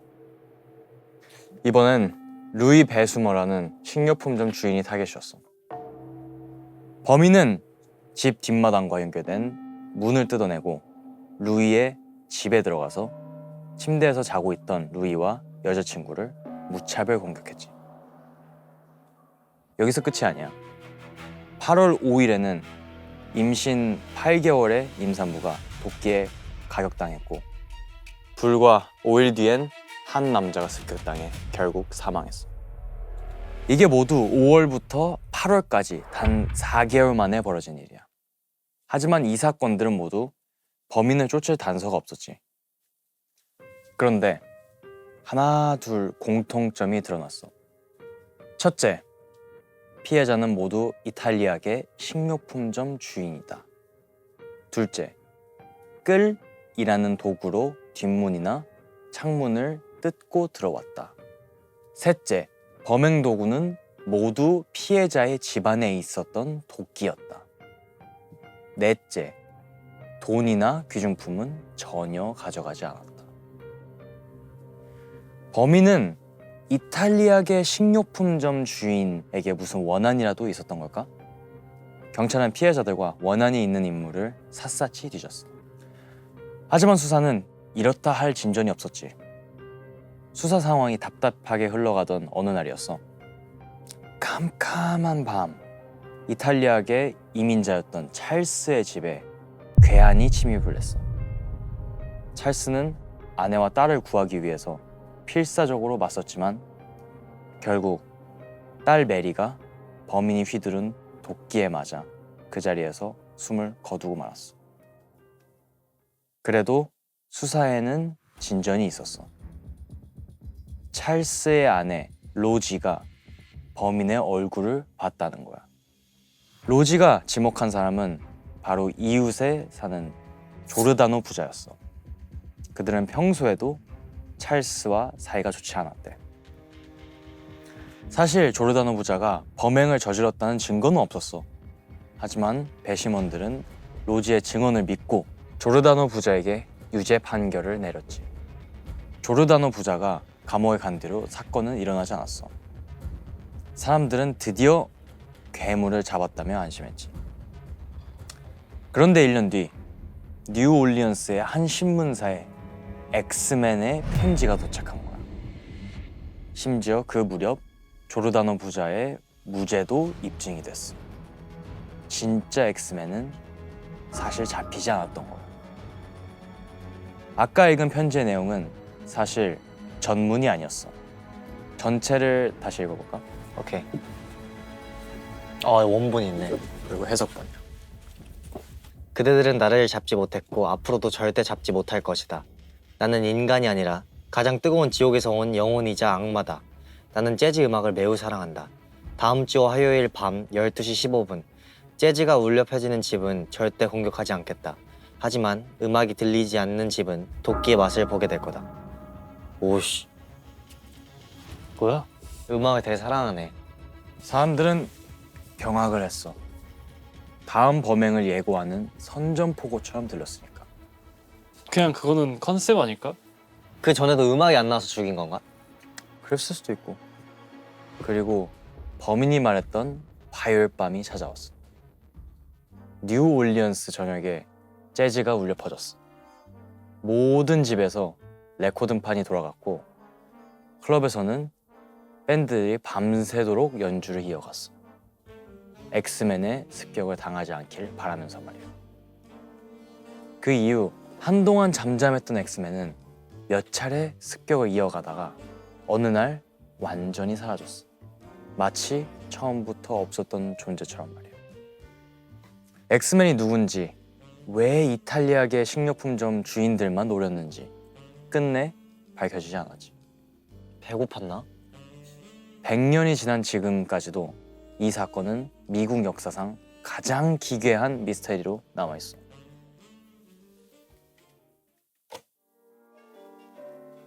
살인을 피하기 위해 필사적으로 경쾌한 음악을 틀어야 했던 사람들의 심정이 느껴지지 않아? 오늘 밤 자기 전에 꼭 재즈를 틀어도 100년 전 사라졌던 엑스맨이 다시 찾아갈지도 모르니까. 지금부터 스페인의 작은 마을 벨메즈라는 곳으로 가볼 거야. 벨메즈. 벨메즈. 벨메즈. 그 작은 동네지. 이 마을에 도착한 관광객들이 하나같이 어디론가 빨리 막 걸어가. 되게 다급하게. 그곳은 스페인에 있을 법한 그냥 평범한 3층짜리 가정집인데 그 집 앞에는 막 수백 명이 줄 서 있는 거야. 관광객들 수백 명이. 아니 대체 얼마나 대단한 게 있길래 이렇게 수백 명이 이 평범한 집같이 생긴 데 앞에서 기다리고 있을까 이렇게 생각할 수 있잖아. 근데 여기는 이제 1년 전에 어떤 사건이 있었어. 그 집에 이 집 주인은 마리아라는 할머니. 아, 홀스가 아니라? 마리아? 아니 웃기지 말라. 그 말 아니고 사람이야. 마리아. 오케이. 마리아라는 할머니와 할머니의 남편 이렇게 두 분이서 사시는 그냥 스페인의 가정집이었어. 이 부부는 그냥 뭐 평범하고 조용한 그런 노부부였대. 그날도 이제 평소처럼 식탁에 앉아서 이렇게 어린 손자가 있었어. 어린 손자랑 같이 아침을 먹고 있었어. 근데 밥을 먹던 손자가 깜짝 놀라는 거야. 깜짝 놀라서 소리를 질렀대. 그래서 할머니 불렀지. 마리아 할머니를 불러가지고 할머니 여기 바닥에 사람이 있다. 손자가 가리킨 곳을 본 순간 마리아 할머니도 심장이 툭 하고 떨어지는 줄 알았대. 그 부엌 바닥에는 짙은 눈썹에 커다란 눈 그리고 날렵한 턱선까지 마치 누가 이 콘크리트 바닥이었는데 그 안쪽에서 이 얼굴을 밀어내는 거 있잖아. 밀어내서 그 얼굴이 살짝 형태가 보이는 것처럼 이 사람의 얼굴이 선명하게 이렇게 박혀 있는 거야. 프린트된 거야. 이 얼굴이 화가 난 건지 아니면 뭐 고통스러워하는 건지 묘한 표정을 하고 있었어. 마리아는 떨리는 마음을 진정시키고 이제 부엌이니까 기름때가 사람 모양처럼 이렇게 된 거겠지 하면서 그냥 넘겼대. 그리고 솔을 가져와서 그 바닥을 막 문질러서 닦으려고 진짜 그 솔이 망가질 정도로 아주 팍팍 땅을 막 닦았어.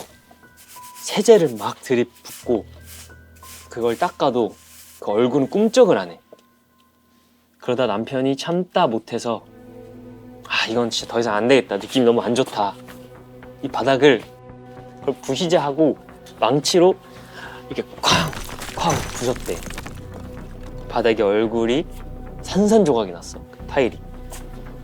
남편은 그 조각들을 바로 이제 쓰레기통에 버리고 새로운 시멘트로 매끈하게 발랐어. 그래서 이제 아 드디어 끝났구나 싶었대. 다음날 부엌에 마리아가 갔는데 그대로 주저앉아. 어제 망치로 박살낸 거기 바로 그 자리에 똑같은 얼굴이 처음보다 더 선명하게 다시 떠올라 있었거든.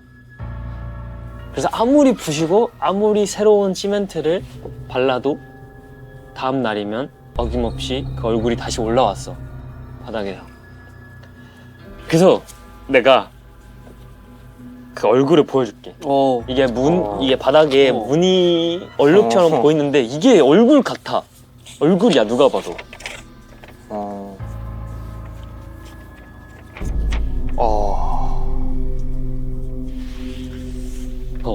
이거는 그냥 얼룩이 아니야. 그러니까 그냥 얼룩은 아닌데 어. 뭔가 가짜 같아요. 챗GPT로 그린 것 같지. 응. 나 그랬으면 좋겠다. 이제 이 얼굴이 바닥에 이렇게 타일에 올라오는 거야. 계속 얼룩이. 그래서 좀 뒤집어 놓을래? 보기 중에. 너무 무서워진 부부는 마드리드 대학의 알구모사 교수란 사람에게 도움을 청했어. 이 교수는 얼굴이 있는 바닥 조각을 그대로 떼서 연구소로 가져갔대. 근데 연구소를 도착하니까 그 조각에 이 얼굴이 없어. 흔적이 없어. 그냥 조각이야. 그리고 바로 그 시간 마리아의 집 부엌에는 또 다른 얼굴이 선명하게 생겨나. 이번에는 하나가 아니야. 부엌 바닥, 천장 위, 현관 벽, 집 곳곳에 이런 여러 가지 얼굴들이 계속 생겨나는 거야. 어떤 거는 슬퍼 보이고 막 어떤 거는 입을 벌린 채 굳어 있고 표정이 다 달랐대, 그 얼굴들이. 다시 집에 방문한 교수가 장비까지 다 동원해서 조사를 해봤는데 결론이 났어. 결론은 딱 하나야. 이거는 페인트도 아니고 렴로로 그린 것도 아니다. 근데 이게 왜 생겨나는지 저 잘 모르겠습니다. 교수님 그러는 거야.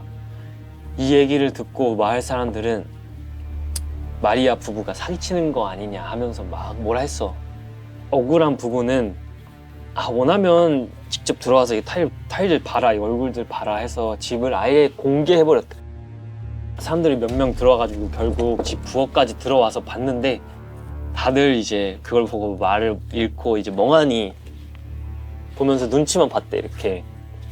근데 한 사람이 쪼글 앉아서 얼굴들을 하나하나 오래 이렇게 들여다보니까 여기 있는 얼굴들 너무 표정이 고통스러워 보인다.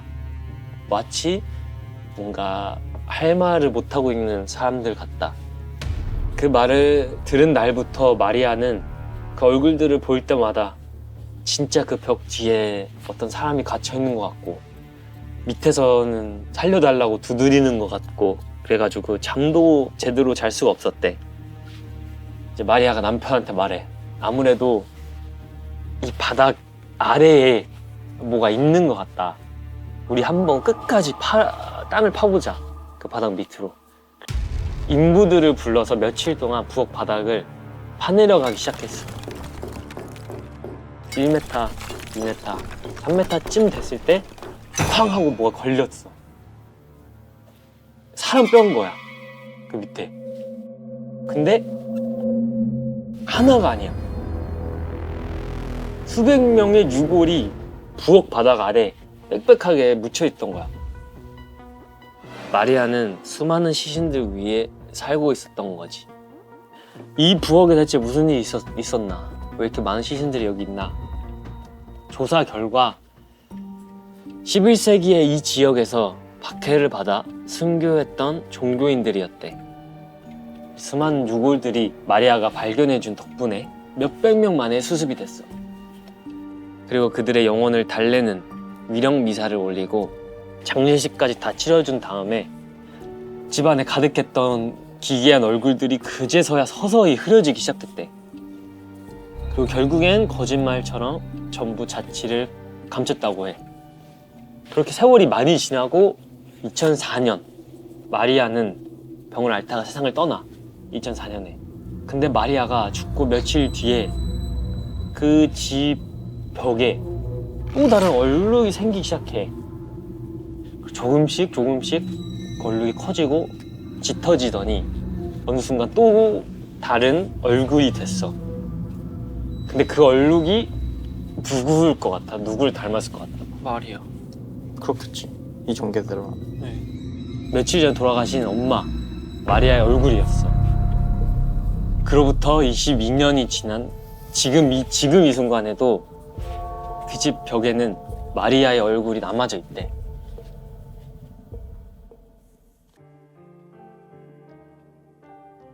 지도에는 표시되어 있지만 민간인은 아무도 들어갈 수 없는 땅이 있어. 미국 캘리포니아에 있는 데스밸리 사막이야. 우리 말로 하면 죽음의 계곡. 아, 이름부터 아주 살벌하지? 그 50도가 넘는 사막 한가운데에 유독 이상한 데가 하나 있었어. 이름은 차이나 레이크.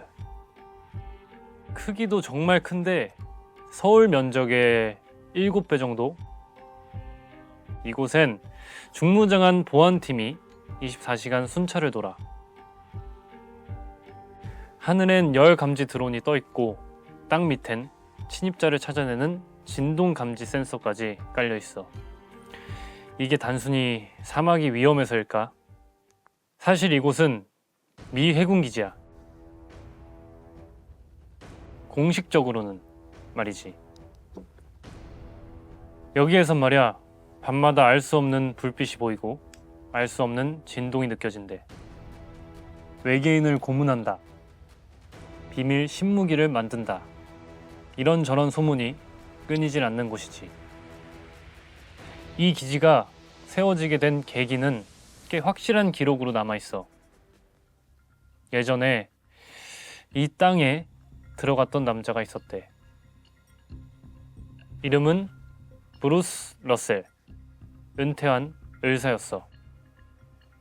1931년 4월 러셀 박사가 이 데스밸리 땅을 헐값에 사들여. 이 일대는 한때 광물 채굴로 들썩였던 곳이었거든. 박사는 드릴로 땅을 파기 시작했어. 한 10m쯤 들어갔을까? 드릴이 갑자기 텅 하는 소리를 내면서 아래로 쑥 빠져버리는 거야. 이상해서 돌 하나를 구멍으로 던져봤는데 한참 뒤에야 바닥에 부딪히는 소리가 났어. 마치 땅 아래가 꼭 텅 비어있는 것처럼. 러셀 박사는 직접 내려가 보기로 했어. 한 18m 정도 내려갔을까? 드디어 발이 바닥에 닿았어. 손전등을 켜서 주변을 비추는데 이게 뭔가 이상했어. 자연 동굴은 벽이 울퉁불퉁해야 되잖아? 근데 여긴 꼭 레이저로 정교하게 가공한 것처럼 매끄러웠대.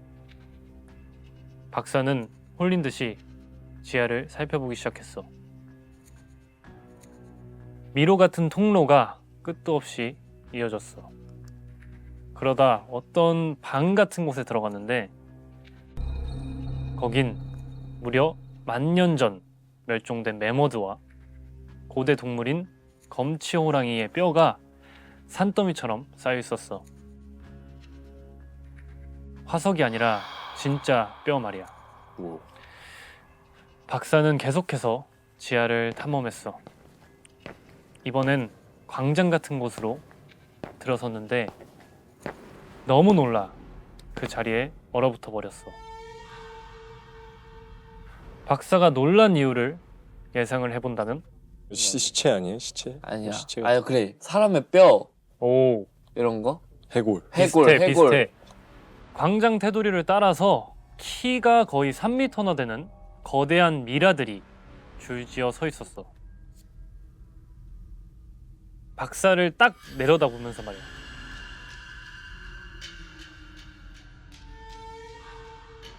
러셀 박사는 확신했어. 이건 인류사를 뒤집을 고대 거인 문명의 증거다. 박사는 당장이라도 개발을 하고 싶었지만 돈이 없었어. 그지야. 그래서 일단 이 지하 입구를 막고 혼자 15년 동안 자금을 모았어. 어느 날 박사는 하워드 힐이라는 재력가에게 이 비밀을 털어놔. 동굴에서 꺼내온 정교한 화강암 유물까지 보여줬대. 거의 8만 년은 된 거야. 재력가는 눈이 돌아가. 두 사람은 바로 어메이징 익스플로레이션스라는 회사를 차렸어. 여기에 투자자들이 줄을 섰어. 헐값에 사들인 데스밸리가 황금밸리가 되기 직전이었지. 1947년 8월 4일 기자회견장에 기자들이 모여들었어. 이날은 드디어 러셀 박사가 유물 상자와 사진 필름을 대중에게 공개하기로 한 날이었거든. 근데 박사가 나타나질 않는 거야. 1시간이 지나도 소식이 없었어. 기자들은 술렁이기 시작했지. 이거 사기 아니야? 박사가 돈 들고 튄 거 같은데? 대체 러셀 박사는 어딜 간 걸까? 진짜 사기라도 친 걸까? 며칠 뒤 데스밸리 한복판에서 그의 차가 발견돼. 하지만 정작 러셀 박사는 어디에도 보이지 않았어. 뜨거운 사막에서 증기처럼 증발해버린 거야. 경찰은 러셀 박사가 투자금을 들고 잠적한 거라고 결론 냈어. 근데 뭔가 이상하지 않아? 전 세계를 뒤흔들 발표잖아. 훨씬 더 많은 부와 명성을 얻을 수 있는데 고작 투자금만 들고 잠적을 한다? 더 이상한 건 러셀 박사가 투자금을 들고 도망갔다면 투자자들이 눈에 불을 켜고 박사를 찾는 게 맞잖아. 근데 박사가 어디 있는지 몰라요. 동굴 위치도 몰라요. 마치 약속이라도 한 것처럼 다들 입을 꾹 닫아버렸어. 그렇게 러셀 박사가 사라지고 얼마 뒤 미국 정부가 지하구멍 주변 땅을 통째로 사들여. 주변은 철조망을 치고 민간인 출입을 완전히 금지해버렸어. 그게 바로 차이나 레이크 해군기지야. 정말 이 모든 게 다 우연일까? 솔직히 우연치고는 너무 절묘해. 혹시 박사가 발견한 게 절대로 세상에 나오면 안 될 비밀이었던 게 아닐까? 미스터리 연구가들은 이렇게 얘기해. 인류사를 완전히 뒤집을 발견이라 미 정부에서 통제한 거다. 그 거인들은 사실 인간이 아니라 외계인이다. 지금도 차이나 레이크 기지 근처에서는 밤마다 정체 모를 진동이 느껴진대. 차이나 레이크 철조망 너머에는 뭐가 봉인되어 있을까? 박사가 마지막으로 손에 쥐고 있던 그 유물은 지금 어디에 있는 걸까? 제 이야기는 여기까지입니다. 미국 유타주에는 끝없이 펼쳐진 황무지가 있어요. 근데 이 황무지 한가운데 좁은 틈이 있어요. 여긴 한 동굴로 들어가는 입구입니다.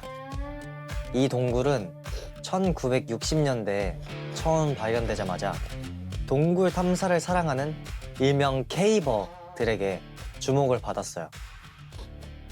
하지만 지금 이 동굴의 입구는 콘크리트로 단단히 막혀서 사람들의 접근을 막고 있어요. 이제 어떤 사람들은 이 동굴이 다시 열려야 된다 이렇게 주장하는 사람들도 있는데 그건 쉽지 않을 것 같아요. 이 동굴에는 엄청난 것이 묻혀 있거든요. 2009년 11월 25일 미국 버지니아에 사는 의대생 존 존스는 오랜만에 고향에 갔다가 재미있는 소식을 들었어요. 한동안 갇혀있던 지역 동굴이 드디어 다시 열렸다는 거예요. 이제 위험해서 출입 통제를 했던 그런 동굴이 열렸다 이러면 다들 가고 싶어요. 어때요? 가고 완전 싶어요. 가고 싶지. 아 진짜요? 응. 전 가기 싫을 것 같은데. 그래도 다들- 오랜만에 열렸다고 하니까 궁금해가지고. 위험해서 막혔었잖아요. 그러니까 얼마나 위험하길래. 아 그걸 모르니까. 그냥 하지 말라고 하면 하고. 저 같은 경우는 사람이 가지 말라는 데는 이유가 있다. 저는 괜한 모험을 싫어하는 편이기 때문에. 아무튼 평소에 익스트림 스포츠에 관심이 많았던 존은 굉장히 흥분을 했어요. 이 동굴은 아주 좁고 꼬불꼬불한 미로로 유명했어요. 그래서 아무도 이 동굴의 정확한 구조를 몰랐기 때문에 안전상의 이유로 한동안 출입을 통제했었거든요. 존은 동굴에 가보고 싶어서 몸이 막 근질근질 거렸어요. 결국 친구들과 함께 장비를 챙겨서 동굴로 향합니다. 그렇게 비좁은 입구에 몸을 구겨 넣으면서 동굴로 들어간 순간 존은 좀 실망했어요. 동굴이 생각보다 막 그렇게 좁거나 험하지 않은 거예요. 실망한 존을 보고 친구가 말했어요. 야, 진짜 하이라이트는 따로 있어. 두고 봐. 그날의 탐사 경로를 보여드릴게요. 보시면은 여기가 입구. 여기 이 노란색이 탐사 경로예요. 근데 이 빨간색이 가면 안 되는 곳. 존은 타고난 운동신경 덕분에 아주 쉽게 동굴 밑바닥까지 내려갔어요. 동굴은 어둡고 고요하고 굉장히 습했어요. 헤드랜턴으로 이리저리 비춰보던 존은 드디어 찾아 헤매던 그 통로를 발견했어요. 그리고 즉시 머리를 이렇게 들이밀고 조금씩 앞으로 기어나가기 시작했죠. 존은 느꼈어요. 역시 설명으로 듣는 거랑 실제는 다르구나. 통로가 생각했던 것보다 훨씬 좁은 거예요. 그래서 팔을 뻗는 것조차 어려웠어요. 그렇게 꾸역꾸역 앞으로 전진하던 순간 존이 비명을 질렀어요. 오르막길 끝에 뚝 떨어지는 구간이 있었던 거예요. 그 바람에 존은 좁은 구덩이 속에 두 발만 이렇게 삐쭉 나온 상태로 거꾸로 처박혀버리고 말았어요. 다행히 친구가 존의 비명을 들었지만 막상 존을 찾기까지는 한참이 걸렸어요. 알고 보니 존이 길을 잘못 들어서 완전 엉뚱한 곳에 가 있었던 거죠. 제가 아까 전에 보여드렸던 이 지도가 기억나나요? 가면 안 되는. 그쵸. 이 빨간색이 존이 간 곳이에요. 원래는 이렇게 가야 되지만 존이 이렇게 가버린 거죠. 너무 좁은 곳으로. 낭떠러지가 있어서 또 그쵸. 저게 된 거지. 네. 거꾸로. 존을 겨우 찾은 친구들이 이제 즉시 911에 신고를 했고 순식간에 구조대원들이 달려왔어요. 근데 여기서 가장 큰 문제가 뭐였을까요? 구조? 그쵸? 아까 전에 계속 얘기한 대로 동굴이 너무 좁다는 거였어요. 구조대원이 한 명 이상 들어갈 수도 없고 구조 장비를 투입하기도 굉장히 힘든 컨디션이었어요. 시간이 지날수록 대원들은 굉장히 초조해했어요. 거꾸로 처박혀 있었다 했잖아요. 그래갖고 그 자세로 오래 있으면은 피가 얼굴로 몰려서 질식사할 수도 있었거든요. 긴급 회의 끝에 대원들은 단단한 암석에 도르래를 고정하고 로프에 존의 다리를 묶어서 몸을 끌어올리기 시작했어요. 오, 된다. 존의 몸을 살짝 들어올리는데 성공했어요. 덕분에 존에게 물도 주고 무전기도 내려보내서 존의 상태도 확인할 수 있었어요. 다행히 존은 의사소통이 가능하고 정신도 뚜렷한 상태였어요. 이제 존을 완전히 빼내기만 하면 끝이었죠. 그런데 안 돼! 쾅 소리가 나면서 고정되어 있던 도르래가 빠져버렸어요. 그러면서 존의 몸이 미끄러졌고 더 깊은 곳으로 빠져버리고 말았어요. 대원들은 이를 악물고 다시 시도했죠. 하지만 몇 번을 반복해도 결과는 똑같았어요. 모두가 절망에 빠진 순간 무전기가 지직거렸어요. 그리고 존의 목소리가 흘러나왔죠. 이제 기력을 다해가는 존이 뭐라고 했을 것 같아요? 날 포기해. 난 글렀어. 뭐라 했을 것 같아? 통장 비밀번호 오. 현실적인데? 아, 진짜 현실적인데. 엄마한테 그 다 넘기라고. 자, 이제 선우 형 말대로 난 괜찮아요. 다들 고마워요. 이렇게 얘기를 했대요. 착하네. 더 이상 구조가 불가능하다는 걸 깨달은 존이 마지막 인사를 하는 거였어요. 대원들이 필사적으로 존에게 말을 걸고 노래도 불러주고 가족과 대화를 시켰지만 존의 목소리는 점점 희미해져만 갔고 어느 순간 더 이상 들리지 않았어요. 의사가 존의 발목을 통해서 맥박을 짚어보고 결국 사망 선고를 내렸죠. 사고를 당한 지 27시간 만의 일이었어요. 더 큰 비극은 존이 이제 사망한 뒤에도 시신을 수습할 수 없었다는 거예요. 결국 대원들은 철수를 했고 존은 그 좁은 구덩이에 거꾸로 끼인 채 어둠 속에 영원히 남게 됐어요. 동굴이 그 자체로 이제 존의 무덤이 되고 만 거죠. 그 후에 이런 사고를 막기 위해서 입구에 콘크리트를 부었고 그렇게 동굴은 완전히 폐쇄됐어요. 지금도 이 동굴 근처에 가면 콘크리트로 막은 입구랑 입구에 걸어놓은 존의 사진을 볼 수 있어요. 이제 그 사진 속 존은 이렇게 말하는 듯해요. 누군가 이런 어둠 속에 갇히는 일은 2번 다시 일어나선 안 된다고. 무모한 호기심에 너의 소중한 삶을 걸지는 말라고 말이에요. 네, 제 이야기는 여기까지입니다. 네. 영생을 누리는 뱀파이어의 미스터리 기록 블러드 다이어리.